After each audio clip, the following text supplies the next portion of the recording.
नौशरा फेरोज़ मोरो बांधी रोड जो रहवासी उस्ताद नजीब गुल ज़रदारी पंहिंजे साहुरनि जे ज़ुल्मनि खां तंग थी नेशनल प्रेस क्लब नौशरा फेरोज़ में प्रेस कॉन्फ्रेंस कंदे ॿुधायो त मुंहिंजी घरवारी काइनात मल्हा ऐं ससु राणी मल्हा जे तरफ़ां मथस लॻायल इल्ज़ाम कूड़ा बेबुनियाद ऐं हक़ीक़त जे उबतड़ा आहिनि।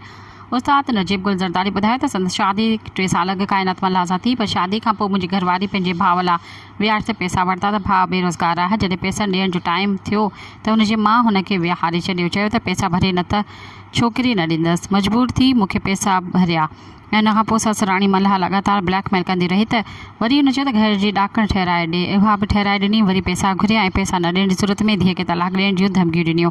मां हिकु शरीफ़ इज़त वारो माण्हू आहियां। नजीब गुल ज़रदारी इंकशाफ़ कयो त ताज़वी संदसि घरवारी काइनात मल्हा संदसि रिश्तेदारनि खां 5 लाख रुपया वठी पंहिंजी माउ खे ॾिना ऐं जॾहिं रिश्तेदारनि तरफ़ां पैसा वापसि घुरिया विया त खेसि ब्लैकमेल करणु शुरू कयो वियो। उहे पैसा तूं ॾे। नजीब गुल ज़रदारी चयो त संदसि ससु राणी जो तरीक़ो ई इहो ई आहे त धीअ जी शादी कराए पोइ मुड़ुस खां पैसा वठंदी रहंदी आहे ऐं इनकार जी सूरत में तलाक कराईंदी आहे। यादि रहे त मूंखां पहिरियां बि हुनजी शादी पंहिंजे मासा सां थियल हुई, हाणे 3 शादी करणु चाहे थी। खेसि धमकियूं मिली रहियूं आहिनि त तलाक ॾे जीअं काइनात मल्हा जी ॿी शादी बंगल से खोसो खां कराई वञे। नजीब गुल ज़रदारी आला अख्तियारनि IG सिंध DIG शिदबे नज़ीराबाद ऐं सेशन जज SSP नौशरा फेरोज़ खां मुतालबो कयो त मामले जी मुकमल जांच कराए खेसि इंसाफ़ फराहम कयो वञे। सब्सक्राइब कयो अवामी न्यूज़ HD खे ऐं ताज़ा तरीन ख़बरुनि लाइ ॾिसंदा रहो अवामी न्यूज़ HD।